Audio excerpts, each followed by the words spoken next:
iPad plus Magic Keyboard ou Mac quand tu voyages, quand t'es graphiste, illustrateur ou encore vidéaste? Est-ce que c'est une bonne idée? J'en entends certains qui diront non, faut un ordinateur absolument. Et d'autres qui diront maintenant l'iPad est capable de tout. Et évidemment, il y aura les irréductibles gaulois qui diront Apple c'est nul. Puisqu'on est parti en Thaïlande, qu'on s'en va en Norvège et qu'on baroude un petit peu partout, j'ai emporté les deux pour me faire une idée. Et je vais en profiter pour faire mon retour d'expérience si t'hésites entre les deux, si t'as envie d'avoir un Magic Keyboard ou pas. Bref, on va voir ça ensemble maintenant. Nous, c'est Clem et Mumu. On s'est lancé 2 défis. Le premier, convertir un autobus scolaire en cinébus studio de création et espace de formation pour nos projets Les Petits Aventuriers et le campus des créateurs nomades. Le second, c'est t'aider à toi aussi devenir un créateur nomade. Si tu souhaites te lancer en freelance, on a un guide gratuit pour toi qui t'explique toutes les erreurs à éviter et comment tu peux te lancer et cartonner cette année.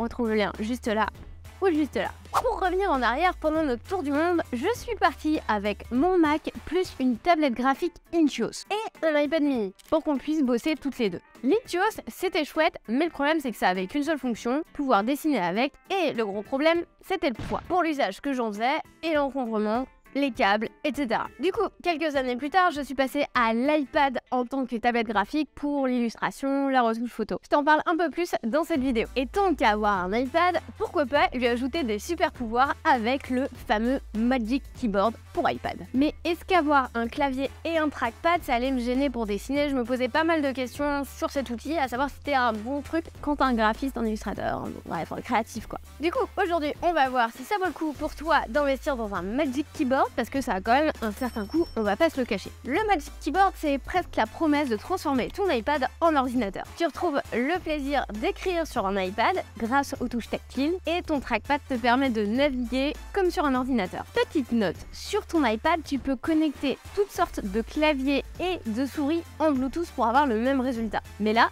tout est intégré et transportable.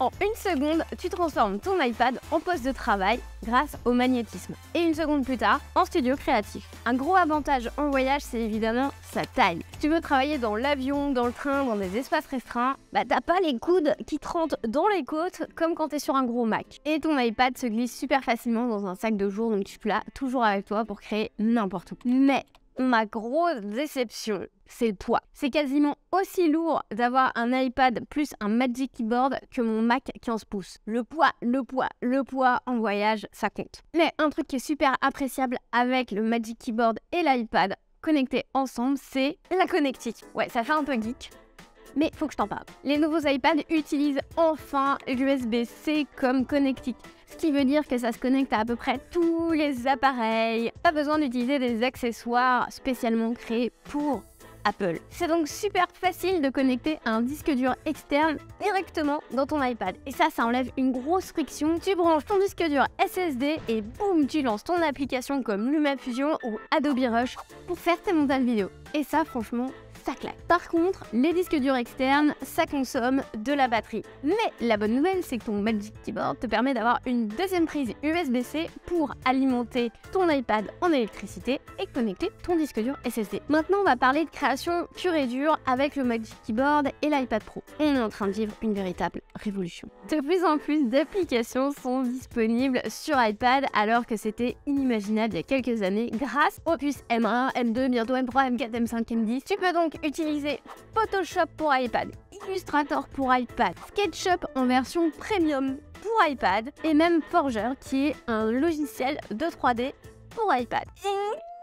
Il paraît qu'il y en a d'autres qui arrivent qui vont pas mal claquer. Alors oui, ces versions sont souvent des versions light des grosses versions des logiciels comme Photoshop, Illustrator, etc. Mais elles restent super puissantes. Ce qui veut dire que tu peux commencer à faire tes créas au bord de la piscine, dans le train, dans l'avion, peu importe, et arriver à ton studio de création et sortir ton Mac, continuer ta création et faire les fignolages. Mais si t'es graphiste, tout ça, tu vas me dire « Ouais, mais attends, InDesign, ça fonctionne pas, Cinema 4D, After Effects, ça existe pas sur iPad. » Ouais, t'as raison. Mais avec les nouvelles puces d'Apple, je serais pas étonnée que ça arrive assez rapidement sur le marché. D'ailleurs, DaVinci Resolve et Octane X vont débouler sur iPad Pro. Mais en attendant, tu pourrais vraiment avoir besoin d'utiliser After Effects sur ton iPad et il y a une petite astuce qu'un membre du campus des créateurs nomades, notre grosse formation pour aider les freelances à se lancer en indépendant, qui s'appelle Adrien Coutet, nous a dit pendant un live.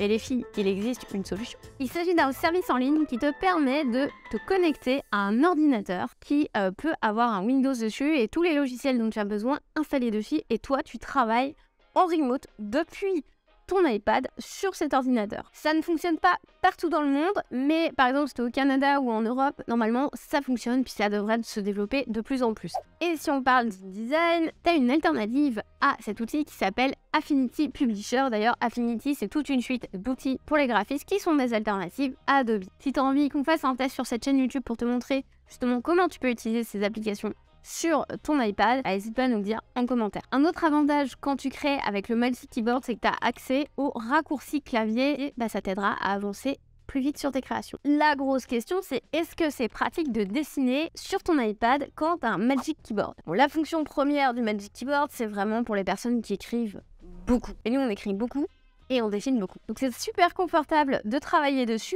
mais passer en mode dessin à première vue, ça semble pas super pratique, contrairement au case où tu peux vraiment ajuster selon tes besoins la hauteur, l'angle du dessin. Mais il y a une petite astuce qui est de tout simplement retourner ton iPad et t'as ta petite tablette à dessin qui est prête. Sinon, tu peux tout simplement déconnecter ton iPad et dessiner on the fly. Et mon autre astuce, sinon, c'est de retourner le clavier et de poser mon iPad de cette manière et de dessiner comme ça. Mais c'est sûr que si tu appuies comme un bourrin quand tu dessines, ça va pas être super efficace comme solution pour toi.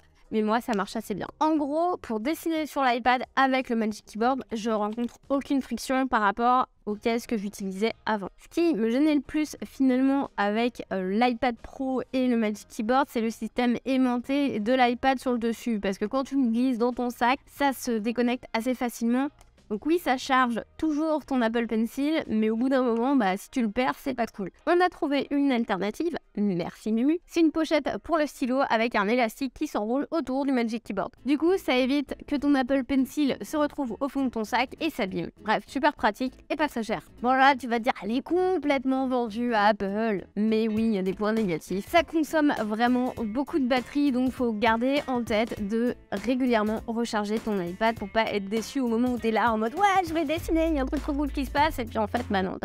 Le clavier a consommé toute ton électricité. Évidemment, écrire pendant des heures sur un Magic Keyboard, ça va te casser le cou, tout comme travailler pendant des heures sur un MacBook Pro comme ça, tu vas te faire mal au dos. C'est pour ça que nous, en voyage, quand on travaille longtemps, on utilise un Mac qui est surélevé sur un stand avec un clavier et une souris complémentaires. C'est un peu plus de poids, mais plus de confort au niveau du travail. Et comme je te l'ai dit, le poids pour moi c'est un gros point noir. Et c'est dû à l'aimant qui est intégré dans le Magic Keyboard. Donc je pense que c'est indissociable et qu'ils feront pas mieux. Est-ce que ça remplace un ordinateur pour un créatif? Il n'y a pas de réponse exacte. Ça va vraiment dépendre de ton utilisation. Si tu es illustrateur et que tu touches pas au logiciel de production complexe de 3D ou que tu as besoin de rentrer dans des spécificités très détaillé de Illustrator ou de Photoshop, un iPad Pro, ça va largement te suffire, il y a tout ce qu'il te faut dedans.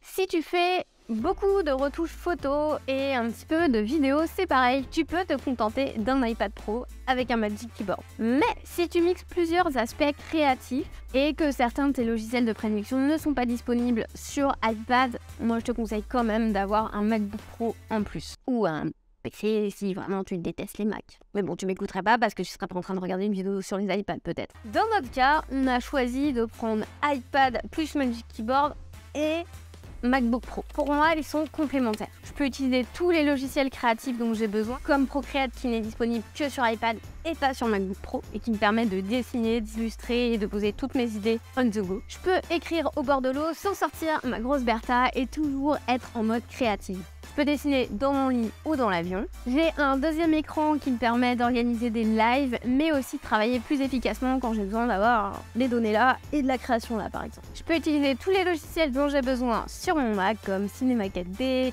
After Effects, tout quoi. Et évidemment, j'ai ma tablette graphique que je peux utiliser en autonomie ou connectée à mon Mac. Dis-moi dans les commentaires si toi t'es plutôt hybride, iPad ou Mac. Si tu souhaites te lancer en freelance, on a un guide gratuit pour toi qui t'explique toutes les erreurs à éviter et comment tu peux te lancer et cartonner cette année. On retrouve le lien juste là ou juste là. Si c'est pas déjà fait, abonne-toi, partage et voyage.